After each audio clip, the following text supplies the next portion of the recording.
Oh, yeah.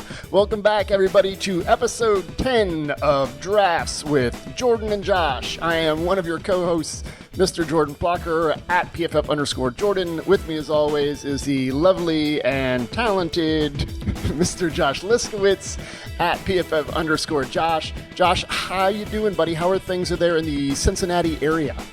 Oh, truer words have never been spoken about me being lovely. Jordan, are you done with vacation yet? It's freaking football season, man. We are here.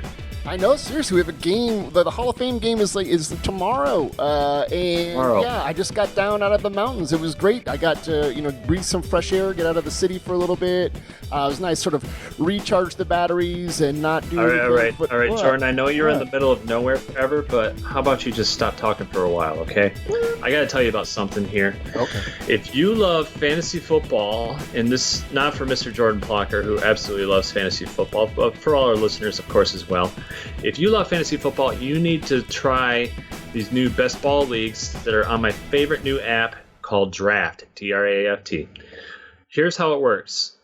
This format is really appropriate for guys like you and me, Jordan, because of this podcast, because of the focus of these leagues is the best part of fantasy football, the draft. I love the draft. You create a sign-in. I know, I love the draft too. You just create your sign-in, select the league you want, queue up the players you want, draft and pick your roster. Once you're done drafting, that's it. You don't have to worry about the rest of the year. No trades, no waiver wire. Don't even have to set your lineup. Your best players get automatically selected. You'll get the best score every single week based on your roster. Don't even need to adjust it due to injuries. If your entire roster gets hurt, that's tough. But that's the way the league works. All season long, no management. Just set it and forget it. That sounds like my kind of style. I don't even have to coach these guys. I just draft them and they go. That's exactly it. You're the general manager, and hey, you screw up, you have a bad year, you blame the coaching staff and you fire them. That's the way it works, right? Nice. It makes more sense to me. You can draft anytime you want. Leagues start every couple of minutes, so you can join one right now. I did one myself this morning. I was listening to some System of a Down and took just one song from my playlist for a league to fill up and start drafting. And for those of you that don't know System of a Down, shame on you. Second, they have very short songs. So it was about 3 minutes for a league to fill up and start drafting. So it was super quick. Best part, you're playing for real live cold hard cash. Leagues start from just $3. So there's a league for everyone. No salary caps. You're playing in a real life snake draft just like you do with your friends in season long leagues. Also, for a limited time only, Jordan, all new players get a free entry into a $3 best ball draft when you make your first deposit. All you have to do is use our promo code PFF. So you're playing in a real money game for free just for using our promo code PFF on your first draft deposit. Just search for draft in your app store go to playdraft.com. Come play for free with the promo code PFF. How does that sound, sir? That sounds great, man. And that's a pretty easy PFF promo code to remember.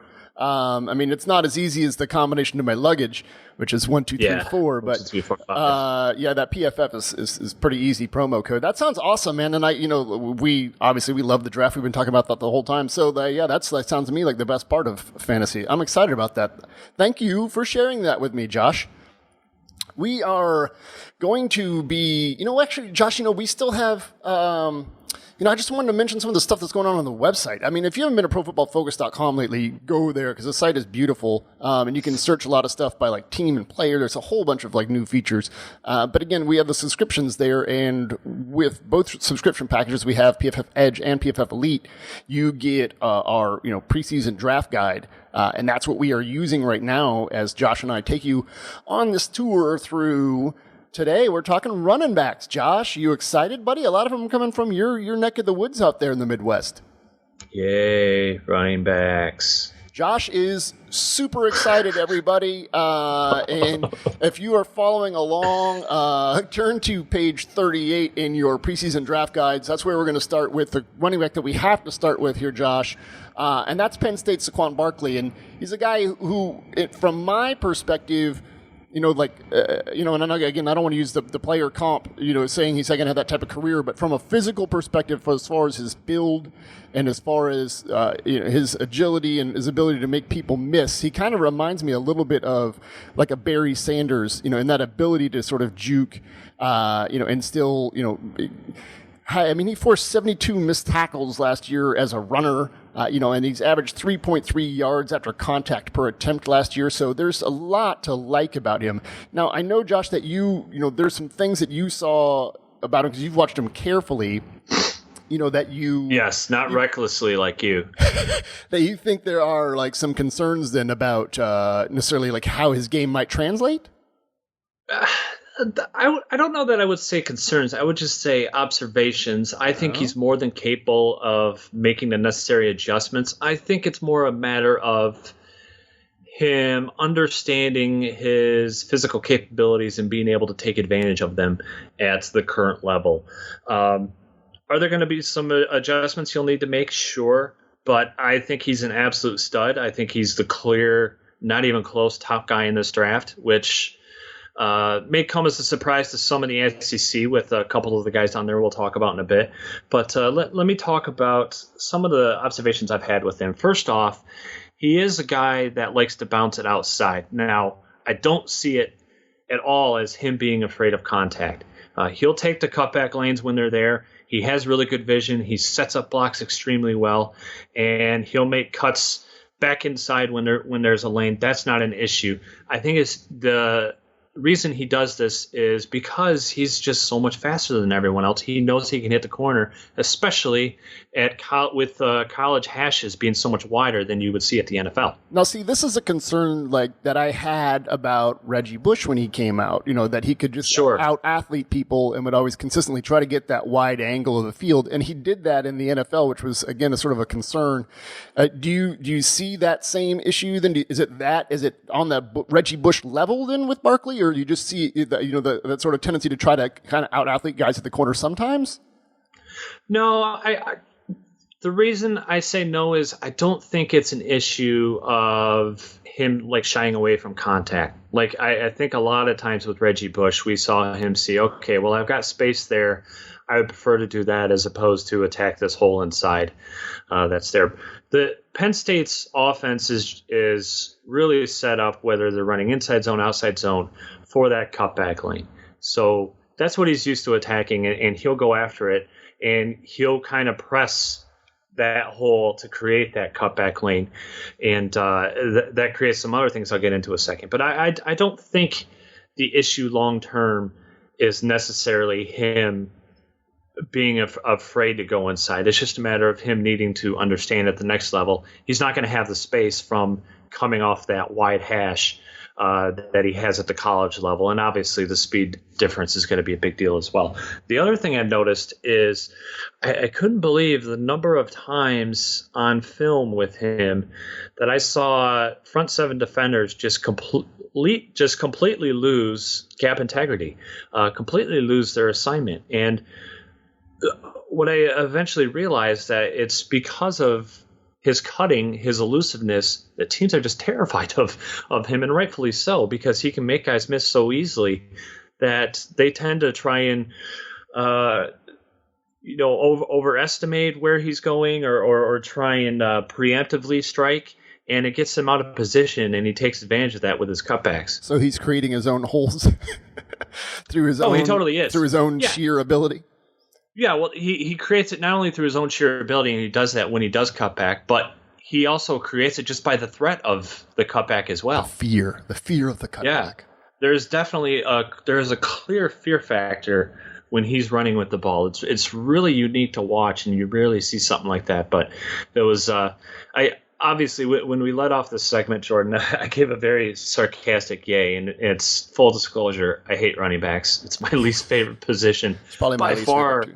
By far to evaluate. They bore me to tears, but Barkley does not bore me to tears because of this, really. Not only is he elusive and fun, and the whole Barry Sanders thing, obviously, that's fun to watch, but it's just there's such a mental game with trying to defend him the way he plays that I find really intriguing.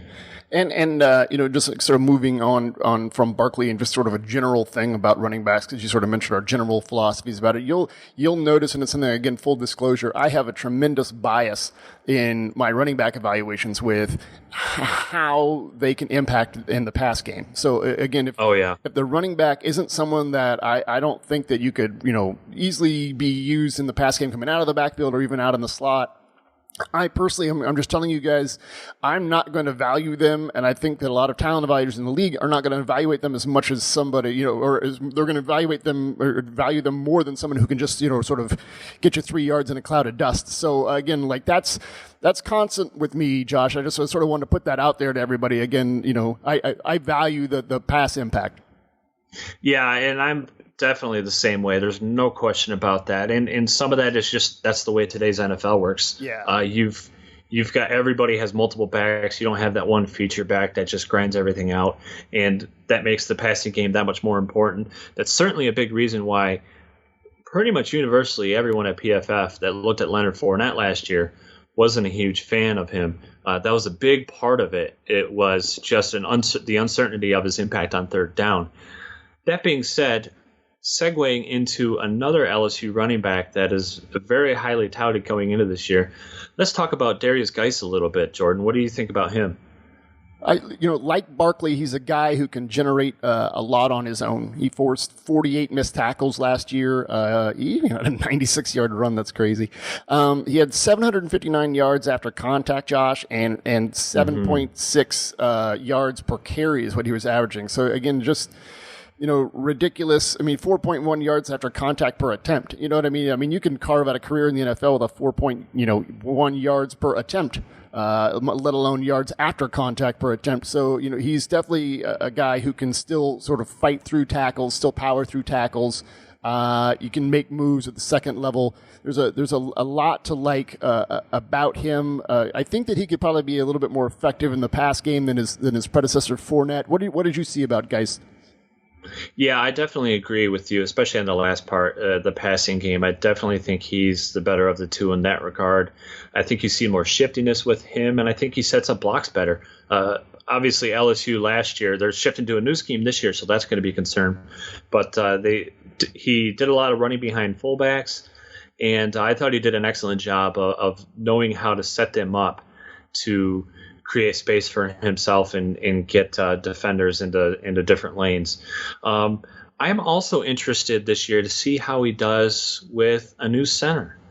Ethan Posich was one of the top centers in the league. Obviously, he's drafted second round by Seattle. Spoiler alert, we're going to be talking about that in a little bit later. But I want that losing a player of that caliber at that position, that can disrupt certainly a running game quite a bit. I want to see how he adjusts to that, not just the new scheme as well. That's a good point. And then there's also, just those tough SEC defenses, as again, all these GMs are always constantly saying, they really value the caliber of competition in the SEC. So, again, you remember all these talk about all these shows, a lot of these players that we talk about, these defensive players come from the SEC. And then we have even more running backs coming from the SEC, Josh. Another one of the guys who's going to be up there with Guice and Barkley is Georgia's Nick Chubb. Again, this guy's, we got some different body styles this year, Josh. This guy's got a real low, sort of center of gravity, 5'10". He's like 230 pounds, but he just got huge legs and thick lower body, that ability to sort of, again, run through contact, explosive, have a good, sort of body lean. Again, he forced 39 missed tackles last year. He averaged 3.6 yards after contact per attempt. He's been phenomenal basically since he got there, even though he hasn't been a true starter since his freshman year. What do you think about Chubb, Josh? Yeah, obviously he's had some injury concerns. In particular, 2015, the injuries held him to just 92 rushing attempts. So that's obviously a concern going forward. He's got to be able to stay on the field consistently. Now, he's got some help there, again, as you hinted to, in Georgia. That's going to be one of the bigger things for him this year is, regardless of his carry split, is he able to stay healthy and on the field? Obviously, he's forcing a lot of missed tackles, but wasn't as productive in that capacity last year, which is a concern, and maybe part of that is due to coming off the injury. But you look at 2014 and 2015, he was forcing a missed tackle every 3.6 carries. Last year, it was just one every 5.7. So let's see if he can regain that pre-injury form, Jordan, before we get super excited about his prospects, because at that position, man, it just takes that one injury, and you might have health after that, but it can really knock you down a peg or two. Yeah. The next guy I want to talk about is sort of similar to Chubb in a lot of those instances, especially in build. I don't think he's quite as explosive though, and that's Oregon's Royce Freeman. He's been an intriguing story, Josh, because he's been a guy I've been watching for years, and he really had a much better 2015 than he did in 2016. Mm-hmm. He rushed for over 1,000 yards in 2015, and just took a step back last year. And I think some of it was, like off the field, like coaching internal stuff that, we don't really know about. And maybe some of it was injury related, and whatever necessarily the cause is, his production definitely dipped down last year. He went from 283 carries in 2015 down to 167 in 2016. I mean, there's a lot to like about him. He's got that body where he can sort of run through contact. He forced 80 missed tackles in 2015, another 47 last year. What's really impressive about him, Josh, is he was not tackled on first contact 42.2% of the time, which is incredible and ranks number one in the draft class. So again, just sort of weird in his performance, has been sort of inconsistent. But I mean, what have you seen from Freeman that you've liked when you've watched him? Yeah, I think one of the interesting things with that last stat about his ability to get through first contact is that even with that being said, 20.9% of his carries were for no gain or negative yards last year, which is the 14th highest among draft eligible backs in 2016. So that kind of tells you that he had some other things working against him there. If he's consistently making that first guy miss or not going down off the initial contact, and yet more than a fifth of his carries were for negative or no gain. So I think that was an issue. Obviously, something else I saw in film with him too is obviously you see the speed in space. He can take it the distance.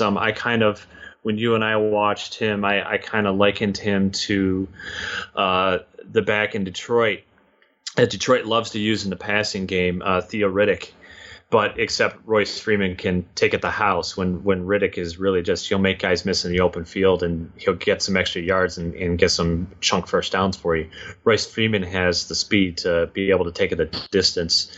But one other thing I had an issue with him in terms of the running, I don't feel like he ran within the system very well at times. There are a lot of times where he, like Barkley, would try and get to the edge too quickly, but he did so without letting the play develop. And I don't think he did a good job of running within the system at times in terms of setting up blocks properly and using the blocks he did get inside the tackles. So I want to see him improve in that capacity a little bit better. Hopefully that'll help lower the percentage of plays he has that are for negative or no yards this year. Yeah, and he's got that, they're switching, they're going from, new coaching staff now all coming in. So I'm sure new offense. So we'll see how all that goes. But, he's a guy who could easily bounce back to that 2015 form and be a fairly high draft pick. The other guy that we want to talk about who's also out in the Pac-12 is Arizona State running back Kalen Ballage. And again, going back to my statement about my running back bias, Josh, I think this is a guy that can be used in the pass game. So I think that he's definitely got some NFL value. A guy who can stay on the field, I think, on third downs. Now, he's not necessarily a household name around the country because he hasn't been the full-time starter there. He's been splitting time with another talented running back named Demario Richard. But Ballage is just a really good combination of power, speed, and size that I think, can really translate to the NFL. What did you see about Ballage, Josh? I know he hasn't really had that many carries. Yeah, he's an interesting guy. I wasn't prepared for how big he is. We list him in the draft guide as 6'2", 227. I think elsewhere we saw he's probably more a little bit just over 6'1", but the weight's pretty accurate, and he looks really big and thick on film. He's not this skinny beanpole guy for being 6'1", 6'2". So I kind of wonder, especially with his prowess in the open field, his ability as a receiver, if there might be teams that say, okay, well, he's a third down back that we want receiving out of the backfield, but maybe we want to play him out of the slot a little bit, maybe even move him around and sample with him as some movement tight end, some H-back with him as well. I know that he's a little undersized for that, but with the way the NFL's going with its offense's desire to create all these mismatches, I think there's an interesting opportunity to do a number of things with Ballage. That's a really good point. In the way that you're talking about him, I'm sort of getting a David Johnson type vibe as far as how he can be used. I'm not saying that he's going to be that productive, obviously, but again, that maybe he can be split out that way and still be that pass. Similar body types too, for sure. Yeah, totally. And again, like Ballage, he forced 18 missed tackles in the pass game last year, and his 2.31 yards per route run, ranked 7th in the draft class. So again, a guy that we think can be used on third downs, and a guy that can probably break some tackles and run over some people or hurdle some people or run through people. Again, power and speed. I think you'll hear a lot more about Kalen Ballage this year. Hopefully he gets to tote the rock a little bit more. But again, the other back there, Demario Richard, is also very talented as well. All right, Josh, I want to move on to another big back, kind of similar body style as far as height, weight goes, and that's Bo Scarbrough from Alabama. Just a monstrous kid. He looked, we have him listed at 6'2", 232, and I think you said about 5'11" of that looked like it was legs. He's just a really high cut guy, sort of upright running style. Reminded me a lot of Henry before him. But again, he only had 125 carries last year, but the size, speed is really evident there. He forced 40 missed tackles last year, Josh, and he averaged 4.8 yards after contact per attempt last year, Josh. What did you see about Scarbrough and his limited carries that you think can translate to the NFL? Well, the first thing I see with him that I absolutely love is the fact that because of his last name, he has an actual theme song built into his game. So I know people are going to think, Simon and Garfunkel, Scarborough Fair is such a slow song. No, Queensryche covered it, and it's heavier, it's more upbeat, it's awesome, much more fitting of an NFL player. So he's got that going for him, which is nice. Obviously, you talked about his elusiveness. That was certainly something we saw once he gets into it. He's like every other Alabama back in this capacity, because they all have the big build. They want guys that can just power through defenders. But when he gets that second, third level, man, he can just absolutely punish guys. So you love seeing that about him. I think he's a little smoother, a little more explosive in a short area than we saw from his predecessor there. I think there's a lot to like about him. Want to see better ball security, of course. Had 3 fumbles and just 125 attempts. But I think there's a lot to like about him. I hope, while I want to see a lot more carries from him this year, I don't want him to end up getting 300-400 and just get grinded to a pulp like so many Alabama players do on both sides of the ball by the time they come out of there. Yeah, well, let's hope he doesn't. They've been pretty good with some of these running backs lately. We're trying to get some of the younger guys carries too. With Drake and within the Scarborough. As these guys have kind of progressed, this sort of I think. And they have the top running back recruit out of college. They inked him last year, so they'll have him coming into. I imagine they'll want to get him some carries as well to what's already a loaded backfield. So again, hopefully we see a little more out of him, just so we get a better sample size of what we're looking for. But at the same time, we don't want to see him get overloaded. That's kind of a theme that we're seeing that is a good thing up till these last two, Ballage and Scarborough, with some of these other guys, is we've seen a fair amount of carries. I don't think any of them have been overloaded with touches so far, except maybe Barkley's probably headed that route. But we've seen him in different schemes, different coaches. So we're going to be able to get by the end of the season, we're going to get to see these guys in a lot of different situations, a lot of different scenarios. We're going to have a pretty full picture of what each of these guys are. And that's not always the case, especially at a position that sees guys, they might have a redshirt year, have 2 seasons of production, and that's it. So this is going to be an interesting feature of this class. Is I think we're going to have a really good feel of what's going on with them. Yeah, I agree. But I tell you what, though, I think the most intriguing situation, and the thing that could be a little contrary to what you just said, is the running back situation at Iowa. They have a loaded backfield there now with 2 NFL caliber running backs, and then going back to my neck of the woods, and I want to discuss James Butler, who used to play for Nevada. And as Josh knows, I'm obsessed with Pac-12 and Mountain West and staying up to date with those players and watching those players. So Butler's a guy I'd been keeping an eye on for a while, and he was a guy that Josh and I had actually had a conversation about last year during the season because he was writing an article and we were talking about backs of a certain playing style. So he's a guy that we've been paying attention to for a while, but just a real low center of gravity, Josh. I mean, he's a short guy with, sort of kind of like he's 210 pounds, but he just got that really good forward body lean. He forced 72 missed tackles last year and averaged, 3.3 yards after contact per attempt. He's a guy that, again, I like from a between the tackles perspective, and just sort of, again, lowering his weight, running through contact, picking up those yards that you need. He's, again, in my mind, is an NFL caliber running back. And then for him to leave Nevada and then go to Iowa now, where there's another NFL caliber running back there. I mean, again, why don't you talk about the situation, Josh? It's the most unique, running back situation I can think of right now in the country. Well, the first thing I want to say about James Butler is the last time we saw him on the field, he was breaking a PFF era record, which PFF era in college isn't long. It's 3 years, but it's absolutely absurd. You talked about the number of missed tackles he forced on the ground last year, 72, 84 total. He forced 23 missed tackles in the last game against UNLV last year. 20 of them were on rushes. That's just ridiculous. Absurd. Yeah. That's absurd. I saw that stat and I thought, okay, I need to go back to make sure we didn't have a grader who was probably you, because, again, it's out in your area, that just got a little overzealous. And no, he quite literally broke 23 tackles. I double-checked all of it. So it's just beyond impressive. Now, he does that, as you mentioned, with a combination of skills. He has the short area quickness to make guys miss in the short area. He has the power, despite being shorter and not looking real big on the hoof. He has the power to run through guys as well.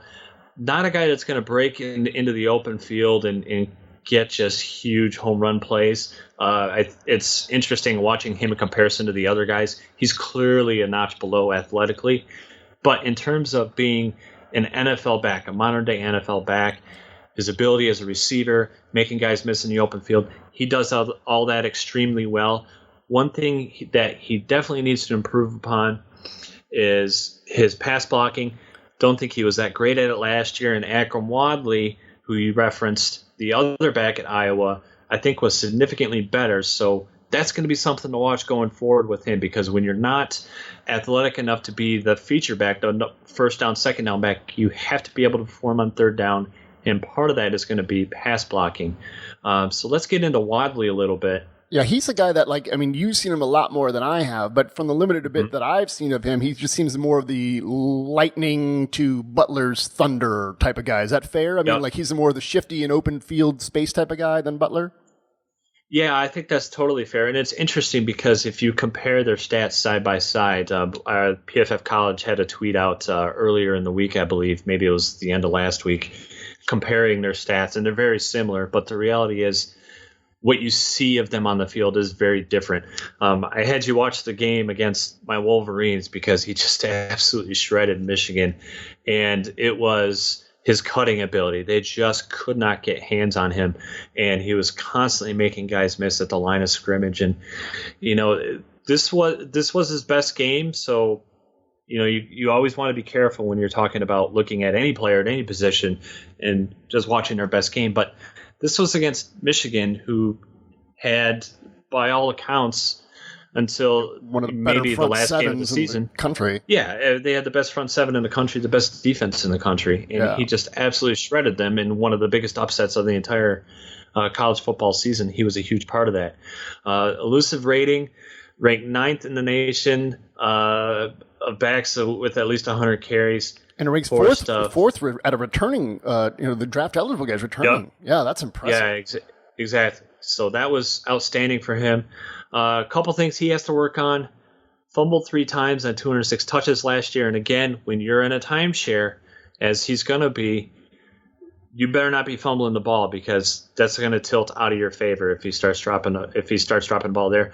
Also dropped 4 out of 40 catchable passes too, so that's a concern as well. Again, especially considering how good Butler is as a receiver as well. So those are 2 things that he needs to work on this year. Do you think that, Iowa having the 2 of them, do you think that Butler is going to sort of poach touchdowns from Wadley if they get down to the low red zone? I mean, because I'd rather have Butler in there on the 2 than Wadley, wouldn't you? Yeah, I think there's no question about that. But also, though, when you think about Iowa, you don't think about a passing game. I mean, let's be honest. They really don't have much in terms of receiving weapons. Their best weapon, who was riddled with injuries last year, George Kittle, he's moved on to San Francisco in the NFL. They really don't have much there. They do have McCarron, who was supposed to be their top receiver last year, coming back. Maybe he helps, but they're working in a new quarterback. They didn't trust their old quarterback very well, even though he was taken in the 3rd round by San Francisco this past offseason. So how are they going to trust a new quarterback? I think we're going to see a lot of both of these running backs. And the passing game will be strictly play action, working off the backs of these 2. But I think we're just going to see a ton of carries for both these guys. I wouldn't be surprised to see both of them get over 200. Could Wadley end up seeing less of the red zone goal line carries? Yeah, that could certainly be the case. But I still think he's going to get his, just because I think you're going to get an absurd run-to-pass split, especially in terms of today's college football. You're going to see a split run and pass that you just don't see anywhere else unless you're running a pure option scheme. Yeah, there's I know there's going to be, I think there's a decent amount of running backs, this year. I think there's too many guys for us to even actually really talk about, Josh. There's the Pac-12 guys that I'll be leaving off, like Ronald Jones and Myles Gaskin and my guy, Philip Lindsay. And I know there's a bunch of guys from the Big Ten that we're going to have to leave off too. But let's just go to like one last Big Ten guy, Josh, a guy that I know that you kind of like watching play, and that's Minnesota's Rodney Smith, another guy who, again, he's not really one of the taller guys we talked about earlier. He's one of the shorter, squattier guys, again, with that lower center of gravity. Forced 56 missed tackles last year and had 831 yards after contact on the season. Some really impressive numbers that really stood out there. What did you like about Rodney when you watched him? I know you liked him. Yeah, I'll tell you, the Big Ten is just absolutely loaded at running back this year, and I want to highlight Rodney Smith, not just because I think he, outside of Barkley, might be the best, but because I don't think going into the season he's going to be garnering that much attention. I think people are going to be looking at Michigan State's L.J. Scott, certainly Mike Weber at Ohio State, who's a redshirt sophomore. So we'll see if he goes on beyond this year. But man, Rodney Smith's really fun to watch. He's super elusive. He's lightning quick with his cuts. He makes guys miss constantly. Forced 56 missed tackles on the ground last year. I really love his vision, his agility in the hole. He consistently just makes that first guy miss. And doesn't have a great offensive line in front of him, but I think he makes the most out of what he has there. He really maximizes every run because even though he's smaller, he can fall forward, but also certainly because of his ability to make guys miss. It's just he's really fun to watch in that respect. He has to do so much work, again, because he's at a disadvantage with that line. But I expect big things from him again this year. And I want to see if he can extend runs beyond that first 10 to 15 yards. I want to see him get more of his yards on breakaways, those 15-plus yards runs. He only ranked 140th in the percentile of his yards coming on the breakaways. So he's got to work on that. He's got to work on being able to finish runs longer. But his ability in the box within those first 10 yards is really way up there with the rest of this class, even though it's a really deep and talented class. All right, Josh, that's great. So we gave everybody a bunch of running backs to look at this year as we head towards the 2018 draft. And then, Josh, it is now time to transition back to the 2017 draft, where we will go inside the war room of two NFL teams and examine what went into their picks. And so we are still in the North, Josh. Game of Thrones reference, not intended. We are starting off with the Minnesota Vikings, the AFC North purple people eaters there. So, actually both our teams are purple today, Josh. It's a purple episode. It's a purple episode of drafts. It is. I've never had purple beer, by the way. Have you ever had purple beer? I had a blueberry beer when I was on vacation. Don't tell. And it was very good. I have had a blueberry beer as well. It was decent, and I'm not a beer person, but never had a purple beer, and that might be a hard pass. All right, moving on. So again, the Vikings, you have Rick Spielman as the GM. Mike Zimmer, head coach, very involved. George Payton, assistant GM. So you got some pretty solid veteran people up there. One thing that sort of stood out to me, like watching their pressers and observing again how different teams do things, is the Vikings' response to social media was really interesting. Because even college recruiters will tell you they pay attention to it. So NFL teams are paying attention to it. But Rick Spielman has the Vikings team's social media staff dig into the prospective players' social media accounts before the draft to see all the stuff that they're posting, and then they generate a report with the pictures included of what the prospects are posting on social media. So by the time that he meets them at the combine, he's got this binder of what these guys have been posting on Instagram. I imagine it's just terrifying for these prospects to go in there and see that. But yeah, that's the day and age that we're in now. So attention, prospective Vikings prospects. They're looking at your Snapchat and your Instagram, so careful what you post. Going on to some of the other things that they talked about, Josh, they, sort of a common theme here. They said that they're basically in nickel 70% of the snaps. Again, that's something we just keep hearing everybody talking about. We do, and their division certainly dictates that. Not maybe at this point, not so much Chicago, but certainly both Detroit and Green Bay. You're just going to have to play nickel when you're playing those two teams. You're going to have to play it a lot.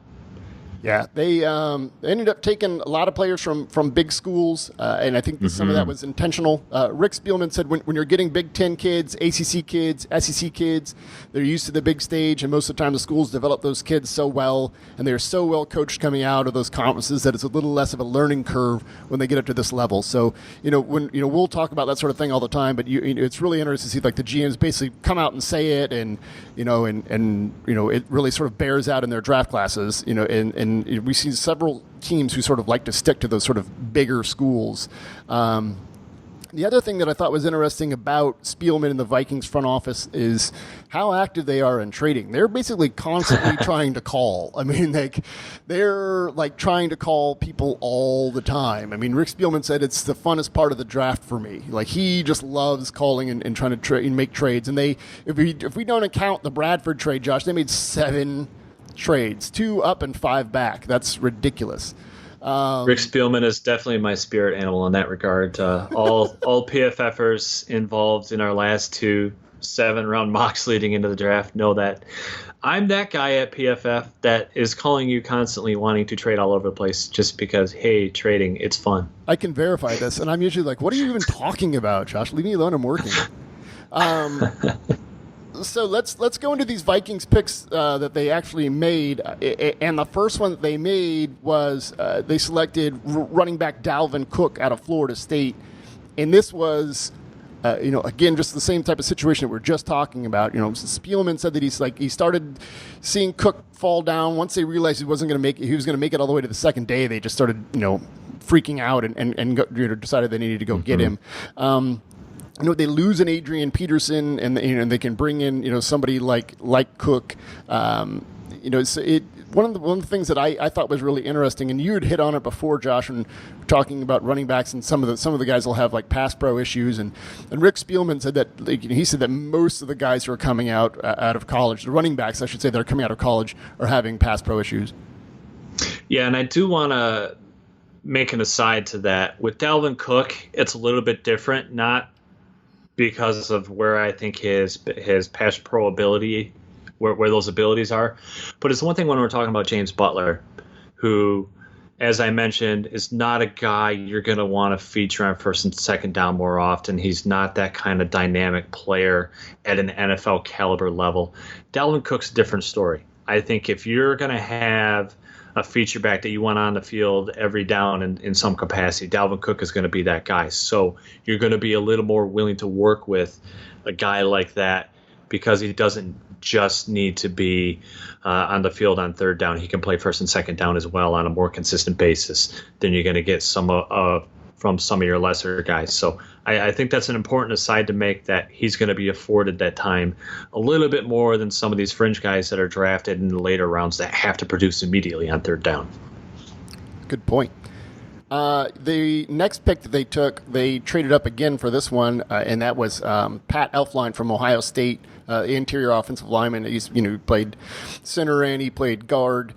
Obviously they're trying to improve some parts of their run game here, Josh, by taking a Dalvin Cook with their first pick, and then trading up to take an interior offensive lineman like Elflein.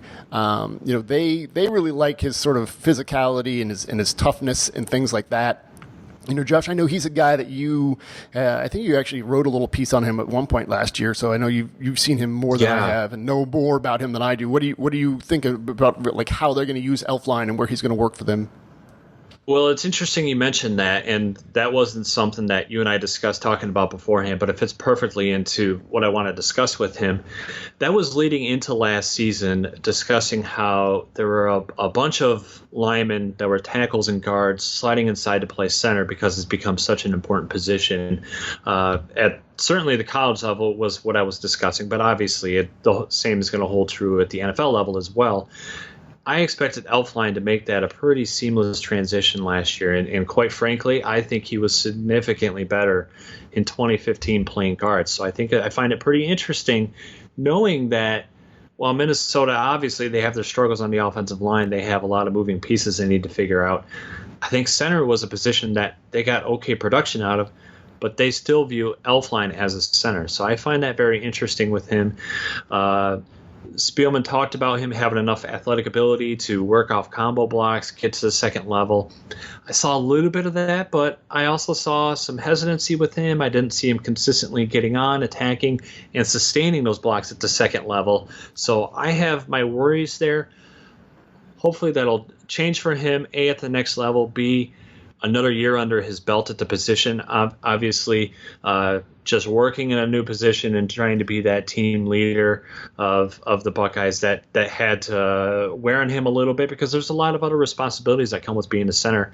I think he is capable of mentally handling that, calling out the protections and all that. It's just going to take some time.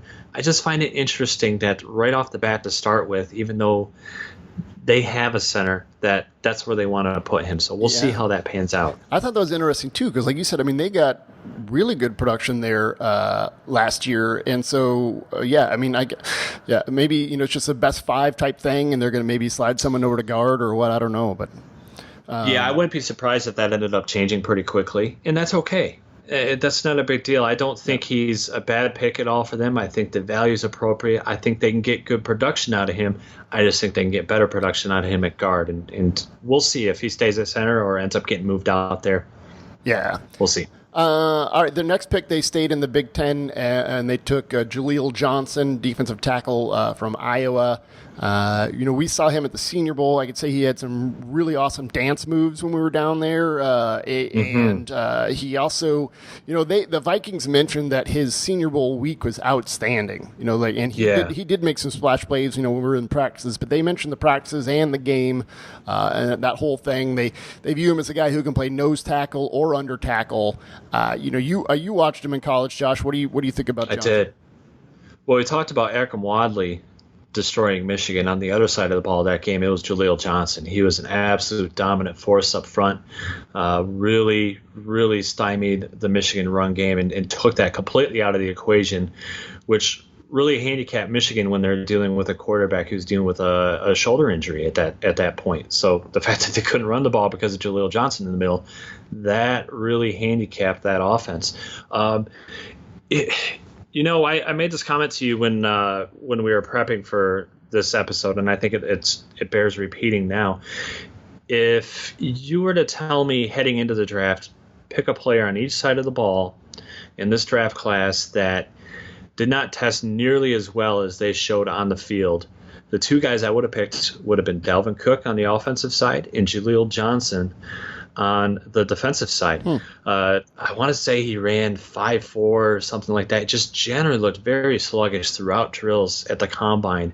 And Johnson was a guy that, especially against Michigan, just explosion off the snap, was consistently penetrating, wreaking havoc in the backfield, was really that one guy that you could point to in this class, in what was a weak class at his position, that I felt, he can play some three, he can burst off the ball, beat guys inside with his quickness and explosion. And he didn't show any of that at the combine. So I find it interesting that Minnesota took both of these guys. I also want to say I'm not in any way criticizing Minnesota for that, but it's just interesting in a day and age where the NFL values athleticism more and more and more at every position, that Minnesota got both these guys. I think in the long run, they're going to end up being proven right on both of them, as long as certainly Cook, the off-field stuff's well documented with him. That obviously he has to stay clean. But I think when you look at the production both of these guys had on the field at Florida State, at Iowa, that's, to me, is going to translate better than the athleticism or lack thereof that they showed at the combine. So, a bit more of a production over athleticism, or combine athleticism, I should say. Yes, no question. Cool. All right. The next player they took was Ben Gideon. Where did this guy go to school, Josh? I have no idea. Huh. Okay. Oh, Michigan. That's right. Yeah, Michigan. Honestly, he fits in that group too.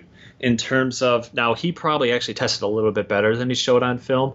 I think he ran low 4.7, maybe even 4.65 for his 40, which means a little more as a linebacker. And quite frankly, I don't think he showed to be that fast on film. But he's a smart guy, heady guy. He can take on blockers inside. He's going to be a special teams demon. He's not afraid to be physical. He's got decent size. They talked about him being that throwback linebacker, which is, let's be honest, in some respects, that's code for not athletic enough. But in the same respect, I think in terms of being a backup linebacker and a special teams ace, I think Gideon has a chance to perform very well in that capacity. And you put a good unit in front of him, I think he can perform certainly in the run game on defense. Maybe not so much in pass coverage. I don't think you're going to see him too much on coverage downs, but I think he can perform in that capacity. And certainly Minnesota has the front four to kind of protect him a little bit in that regard as well. All right, the next player they took was Rodney Adams, wide receiver that they view can play in the slot and also be a kick returner. Mm-hmm. Then they took Danny Isadora, guard out of Miami. It's funny because Rick Spielman said that he actually attended the Virginia Tech Miami game, and then it looks like he ended up drafting a bunch of players. He drafted everybody. The next couple picks were all from those schools. Yeah, so Bucky Hodges, the tight end from Virginia Tech they took. Again, like he's sort of, an athletic move tight end. They think they can sort of develop him, and figure, and use him in different ways. They talked about, and we've talked about this with Virginia Tech before, as on the defensive side of the ball, the guy's playing out of position. But they're saying that he basically played out of position at wide receiver a lot last season, and they view him as more of a versatile move tight end. But yeah, like Josh, you said, they also drafted Stacey Coley, a wide receiver from Miami, again, who can also play inside or outside with some return ability. And then the next player they took, Josh, was Ifedi Odenigbo. And from Northwestern, defensive end. He's got a lot of pass rush ability. You talked about those long arms. He's got that at 6'3" frame. I like how in our sheet notes you threw in smart. I don't know if that was a direct comment from them or you just assumed that because you went to Northwestern. No, that was a comment from them. Well, maybe that was them stereotyping because he went to Northwestern. I don't know. I'm not saying if Eddie's dumb. I don't think he is by any stretch of the imagination. But I liked him a lot, and that's a good place for him to go because they can develop his skill set. They can play him situationally. He doesn't necessarily have to play all three downs right away. I like him a lot. I think there's a lot of upside with him in terms of being able to develop at least into a skilled third down pass rusher. I think he's got a lot to go on there and a really good value where they took him. And I just want to say thank you for providing all of us with a scouting shortcut now. So everybody, if you see a player who went to Stanford or Northwestern, just write smart. Yes, they are smart. Yeah. Duke as well. They don't have as many maybe football guys as basketball guys, obviously, but still, you had Laken Tomlinson was a first-round draft pick a couple of years ago. He was smart too. Jack Farrell is a Duke special teams great. Jack Farrell. Yeah. Certainly a PFF Hall of Famer, MVP. Very smart. Oh, yeah, very smart. All right, so the next player that they took was Elijah Lee, a linebacker. They, athletic. They really like that, rangy and athletic. It's shocking with their linebackers are all super athletic because you basically have to be able to blitz the A gap or at least like fake it and then run back somewhere. But Adam Zimmer worked him out at his pro day. They really thought he was, again, rangy and could play some coverage. And then they just wanted to target a linebacker late, because it wasn't a very deep linebacker class, Josh, last year. Or, even the guys that we talked about are coming out this year. I just, Yeah. I actually think it's going to turn out being that last year's linebacker class was significantly better than this year's. We'll see. There's always some guys that pop up. But, Elijah Lee wasn't a guy huge in our radar. But, again, you're talking about some of the athletic skills he has, the height, weight as well, the ability in coverage. I think that's just so essential, especially when you pair him with a Ben Gideon, who is kind of the opposite of that. He's the guy you want going forward. So you put those two together. If you hit on them, you got one and two, and hopefully a couple of special teams guys as well. And then they finished it up there with was it Jack Tacho? Jack Tacho. We actually liked him quite a bit. He's from North Carolina State, if I remember correctly, right? Yeah, he could play multiple positions. So, again, that versatility coming in. Again, drink for every time you hear of a versatile defensive back getting drafted. Yes. All right, so, that's basically their picks, projecting them forward. They're clearly going to be active trading partners. They like to target players from big programs. In their day 3 picks, they continue to look for guys who have rare athletic traits that they can sort of develop. All right, Josh, that will wrap up the Vikings. We're now going to move to the AFC North and one of the draft legends in Ozzie Newsome, the Baltimore Ravens GM. So we're talking about the Ravens front office, very good front office. They have been for years. People continue to sort of poach people and try to get people out of there. Ozzie Newsome's the GM. Eric DeCosta's the assistant GM. And, from things that I've heard from rumors inside, the biz that, it's pretty much impossible to get DeCosta out of there. I've heard a lot of people have been trying to hire DeCosta away over the years, but he's basically not budging. So I think he's sort of the heir apparent whenever Ozzie decides to, retire. Harbaugh, John is also involved. They involve their coaches pretty well, and then Joe Ortiz, their director of college scouting, is heavily involved in their whole front office and draft process. they had, I thought it was interesting, they have a pretty decent-sized board compared to some other teams. It was 165 players, Josh. That was a little bit bigger than I necessarily expected coming from Ozzy. Yeah, you would think it might be a little bit smaller. I thought it was interesting that they were very specific with 165. Yeah, right. Like you wouldn't think you would.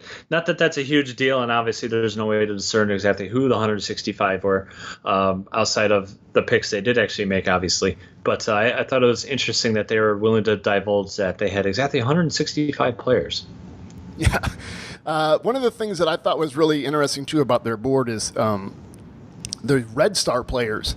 So, again, I'm sure, a lot of Ravens fans probably already know this, but the day before the draft, they have each scout gets to put a little Red Star sticker on one player they think is sort of great on and off the field and sort of, encapsulates everything that they want, as far as work ethic and demeanor and all that stuff. So they'll put little Red Stars on guys every year, and then they get a couple of them in the draft. They got 2 this year. We'll get to that in a second. But I just thought that was kind of neat, Josh, to have that sort of thing for the scouts. That is interesting, and that's something that I know that historically they've always done with the scouts. Not so much necessarily the Red Star, but they really value their scouting opinions. They're one of the teams that gives bonuses to scouts when the undrafted free agents that they've essentially recruited make the final roster. So, that's something that keeps them going, certainly keeps them energized and involved throughout the process when there are other buildings where their scouts just collect the data and they're out of the building and not really involved in that process at all. Yeah, it's in my opinion, a very good front office, and they have sort of been doing things their own way for a while now, and just sort of cranking out good talent evaluators and some good players too. Philosophically, from a roster standpoint, this year they were pretty open about the fact that they were trying to improve their secondary. Yeah. They went about it in the free agency and in the draft. So again, they're really, really trying to shore up that back end. Which I guess makes sense when you're facing the. Look at the Bengals wide receivers now, and the Steelers wide receivers. It makes sense in that division to have some good corners and good secondary play. The one thing that we sort of will joke around too, and it happened again this year, it's sort of a running joke, is that Ozzie Newsome likes to take players from Alabama in the draft, and it happened again this year, Josh. So I think that scouting report on Ozzie is kind of accurate. It was funny because I remember when the pick came up and Chris is sitting in front of us, Chris Collinsworth, and 2 of us are sitting next to each other, and we each picked a different Alabama player as to who they were going to take. And I don't remember which one of us picked Marlon Humphrey, but they were the big winner of the day because obviously they took Marlon Humphrey, the corner. They like his special teams ability. It's got size, long arms. They even said he's an Alabama guy, so he's a good fit. So it's just one of those things where they love those Alabama players. And Jordan, I think it's kind of a general philosophy for them now. Certainly hasn't been the case the last couple of years, and I venture to say won't be the case this year either. But they've been a team that's constantly looking to win it all. They've been in the playoffs on a pretty regular basis. They're consistently competing for championships, so they need guys coming out of college able to perform immediately. And they feel, and quite frankly, rightfully so, that Saban and Alabama is doing one of the better jobs in terms of prepping guys, making them ready to go immediately. We talked about that actually a little bit, obviously, with Minnesota as well. Not so much with Alabama, but targeting SEC teams, ACC teams, Big Ten, certainly not the Pac-12. But yeah, you shorten that learning curve, right, for the player and for the coach. Yeah. Almost, exactly. Because they're already sort of prepped and have some, sort of some NFL stuff to them already. Yeah, and it goes back, the teams that these NFL front offices keep mentioning over and over again is, again, Saban's program and then Harbaugh's program at Michigan, as far as, the competition level, the preparation, you're getting a good, fundamentally sound player who's been through a lot to even get on the field, and they're just, pretty good once they get right there to the NFL. Yeah, and certainly in terms of defensive backs as well, it's a widely Saban's known DBs, it's widely known fact that is Saban's baby is the defensive backfield. So if there's a position that is going to be prepped and ready to go, that Saban is personally going to pay that kind of attention to, it's going to be defensive backs. Yeah. No, that's a good point. Yeah. So again, getting an Alabama DB is never necessarily a bad way to go. But Nope. yeah, there's a lot that they liked about him. Again, sort of a legacy player. His dad played in the league. So the good work ethic, knows how to prepare. He can blitz, played well in big games. They thought he can make critical tackles, and he was one of their Red Star players, Josh. So, they said they fielded a bunch of calls, but they really wanted to get Humphrey, and so that's what they did. I can't blame him playing. When someone's got to cover all these great receivers in that division. All right, Josh. The next player they took was Tyus Bowser, kind of an intriguing guy, right? From Houston. Where do you play him? Yeah. I don't really know, and I'm going to be quite honest with you. They talked about how they wanted to make improving their secondary a point of emphasis to the point that they turned a weakness into a strength. Quite frankly, I think they should have gone back to the well and not taken Bowser instead, who was a guy that we weren't very high on. We only had a 5th-round grade on him. I think they would have been better served taking another corner or even a safety with this position. But in terms of Bowser, I don't know what you really do with him. You'd like his ability to set the edge. He had a huge Senior Bowl. He looked like he was just all world in terms of athleticism and ability to rush the passer. I didn't think he was very physical on film, which certainly doesn't seem like a Baltimore Raven to me, which made this pick that much more confusing. But certainly the athleticism is there. He's got a lot to put together, though. I kind of question this pick a little bit. What did you think, Jordan? Well, again, I think they took they use a pass rusher to help the secondary, in that manner. But yeah, I mean, he's sort of, again, I really didn't see that sort of violent physicality that we would expect out of a Raven edge guy. But they thought that he could bend well, that he could sort of open his hips and move in coverage, and that he could turn and run with guys vertically. So I don't know exactly how all they're going to use him, but I think they sort of liked his full skill set as far as a guy who could turn and run with guys, and also a guy who could pass rush. They said he's going to compete for their Sam starting, Sam linebacker spot, but it'll be interesting to see. Yeah, and gosh, you think that starting Sam spot, that's the position you want that guy to be the most physical guy in some respects in that front seven, especially in terms of what they've done and accomplished with Suggs. Really, their next 2 picks, though, Jordan, I thought were significantly better, and I thought would have been better values picked where Tyson Bowser was. Chris Wormley, he could not be a better fit for Baltimore. Just absolute perfect fit. He is probably the most natural 5-tech in this class, in their to play in their 34. They know they can play him inside in sub packages. He's a high motor kid, certainly a Red Star. I didn't even need to look and see in our notes that he was a Red Star. I knew he was going to be one of those guys. But just a guy that can produce against the run. He can produce against the pass, both inside and out. He has experience both inside and out in the Harbaugh system. You mentioned how Michigan and Harbaugh, the other Harbaugh, obviously, brother going to brother here.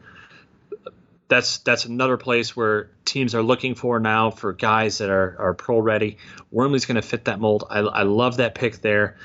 Tim Williams, another Alabama guy.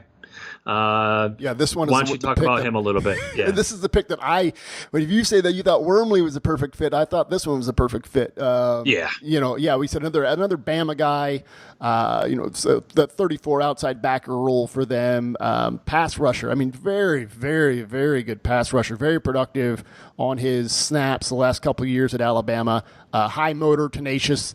They met with him a couple times. I think there was some off-the-field stuff with him that may have pushed him down. I'm not sure. Like they say, talented players fall every year for whatever reason. So get this. Let me get this right. They had a couple of Red Star players, and then they had the Red Flag player. I guess they didn't say they put a red flag on him, but yeah, I guess you could say that sort of thing. I think I could say that without breaking news that there were some concerns there with Tim Williams on field. Great spot for him, though. And especially with now that with Terrell Suggs is sort of turning into like a leader, mentor there for them. So, he's got a lot of pass rush knowledge that he can sort of pass on to Tim Williams. So great situation for Tim. Interesting to see how they use him. I guess I imagine a situational rusher at first. Their next pick, Josh, is a guy. It's bad news. They had, there was a lot of talented players from San Diego State, and they drafted one of them, Nico Siragusa, guard, center, and they were going to start him out at left guard. I think he was actually even running with first team already at guard, and then it just ended up tearing up his knee the other day in practice, was the report. So tore everything in it. Yeah. I mean, you hate to speculate, but when you tear all three in your knee, that's not good long term. So hopefully he can make a comeback from it. Obviously, he's not playing at the very least this year, but that's a tough blow for them, because I thought that was a really solid pick, a guy that had produced at a high level, certainly in the run game, and one of the better run teams in the country last year at San Diego State. So that's a bit of a blow for them. Hopefully they get more out of their next pick, Jermaine Illuminor, though. Yeah, another guard. They liked him. They thought he can move guys up the line of scrimmage well. He had positional flexibility to play tackle, which I think he has done in the past too. And then they follow that up with Chuck Clark, safety, special teamer, size, speed. They like his physicality, tackling ability as a blitzer. Again, they really want to put that emphasis on building that secondary up. So a lot of good players there for the Ravens. It was the first time Ozzie Newsome did not draft an offensive skill player, which was interesting. So I imagine, forecasting them for the 2018 draft, Josh, that's got to be something they're probably going to be doing, is taking an offensive skill player. Josh, do you think they'll probably take someone from a certain school in the next draft? Oh, they can't possibly do that, can they? It's interesting, because I think we can point to a target specifically. I think it's fair to wonder, especially if Flacco's going to miss time right off the bat, how competitive they're going to be in a tough division and a tough AFC this year. They could be picking pretty high this year, to be quite honest. The nice thing about that is, though, that could put them in position for a guy that we are particularly excited to watch, and that's Calvin Ridley, the old man, wide receiver at Alabama.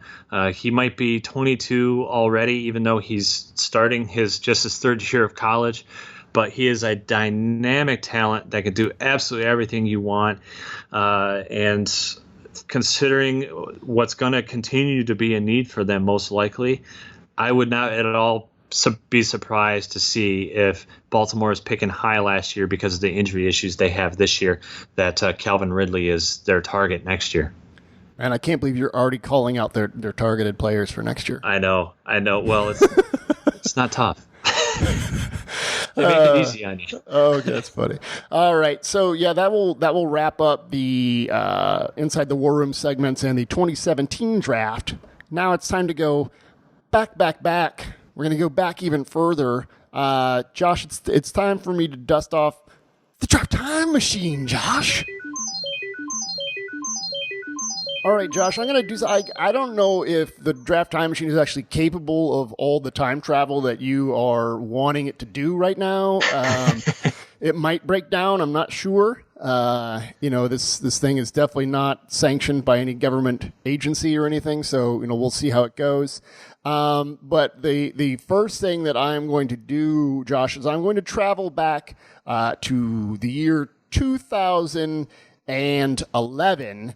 And then I want you to explain why we're there, Josh. So, okay. Traveling back 2011, I'm in Radio City Music Hall now, Josh. What the heck am I doing here? All right. We are going to fix the one bugaboo of the Seattle Seahawks, and that has been their offensive line drafting. What? They've done basically everything else perfectly the last few years.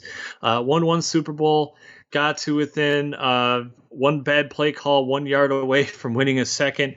So they have been one of the elite teams in the league. But the one thing they haven't figured out is offensive line. They've invested several top 100 picks in offensive linemen, and whatever reason, their system for that just hasn't panned out. So we're going to help them out. We're going to give them probably another Super Bowl or two in doing so. We're going to fix their offensive line and give them a couple different guys with some of the years that they picked, starting at 2011. So 2011, and I'm sitting here in the green room, Josh. All right, and it's pick 25 that's going to come up. And you want to change this pick, but by changing this pick, Josh, you're going to deny me one of my favorite recent draft memories. And that was when James Carpenter was selected in the first round. It was a bit of a shocking pick. And did you notice Saban's response right away? Because I didn't, but I had a friend tell me. I didn't because I was there. So he was literally about 10 feet above me, about 20, 30 feet behind me when this happened. I think I was in shock. But tell everyone the story. I was in shock. I think I was just doing something. But anyways, if you followed like the draft, not taking away from James Carpenter, talented player from Alabama, but he, as far as my opinion and that of a lot of other people who didn't really deserve to go there at pick 25, it was a bit of a reach. And no one thought it was a bigger reach than Nick Saban. I had a buddy of mine who worked in an NFL front office texted me, and he's like, "Did you see Saban's reaction to that pick?" And I said, "No." And he goes, "Rewind it and look." And so I say, rewound it. It was like, so there's after the pick is announced, like Nick Saban clearly goes, "James Carpenter," it's like he's super shocked. If you've ever seen it, it's so funny. And then so even Uncle Nick was shocked that Carpenter went in the first. So I'm going to have to cross out James Carpenter, Josh. And then what name do you want me to write in here that you're denying me one of my favorite memories? We're going to write in Rodney Hudson from Florida State. That's center guard. I love Rodney Hudson. I loved him at Florida State. I actually got to watch him live once in college against Maryland, and my God, was he the reach block king. Just awesome what he could do with his athleticism. Undersized a little bit, so he wasn't taken until early in the second round that year. He's certainly proven to be the superior player. Obviously, Carpenter played tackle.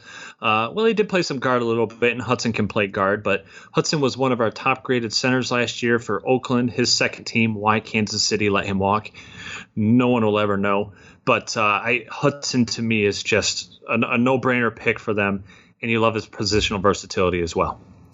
All right, so you have now upgraded one spot on the Seahawks offensive line the last couple of years by adding Rodney Hudson instead of James Carpenter. Josh, I'm looking at the time machine. She's still purring, humming, looking good. Do you want me to use this thing again? Are you? Yeah, man, let's do it. YOLO, your YOLO lifestyle is crazy. All right. Here we go. Hey! Last week with the time machine, you pissed off a complete franchise. I might be ruining the actual time machine, but I'm making a franchise very, very happy by giving them Super Bowls. So, you let the people decide if we're doing the right thing. I'm sorry. Yeah, I love that. Seattle people are going to love you now, but I mean, I don't know if another time machine's in our budget, Josh. So we'll see. Hopefully you can take up like a donation pool from all these happy Seahawks fans. All right. I am going to use the time machine and I'm traveling back to the 2014 draft, Josh. And, I'm looking at this pick, Josh. I got the card here for pick number 64. A certain Mr. Britt from Missouri. Yeah. And he, and I'm not saying like his career hasn't been terrible. Like he's been one of the better offensive linemen for the Seahawks, but isn't that relative to their line to an extent? I mean, I know he moved him around. They played him at guard, at tackle, and now at center he seems to have found a home. I think his success is just relative to the crappiness of the rest of that line. If I'm crossing him out, then who do you want me to write down? Well, and it's easier to cross him out too because we picked a natural center the year in 2011. Let's take Morgan Moses to play right tackle. The big tackle from Virginia? That's where Britt was. Yes, and that's where Britt was supposed to play. He was supposed to be a right tackle for them. Morgan Moses, he had his own struggles initially with Washington. The story that I heard was if he hadn't been such a high pick, because he was taken just a couple picks after Britt was at 64, if he had been such a high pick, if he had been like a seventh rounder, he would have been cut. before preseason had been done, because he had a ton of struggles there his first year or so. But he really came around last year, was one of our higher graded right tackles. And I just think that's an important position, a steady guy, and just brings them a lot more stability than what they have now at the position for sure. All right, Josh.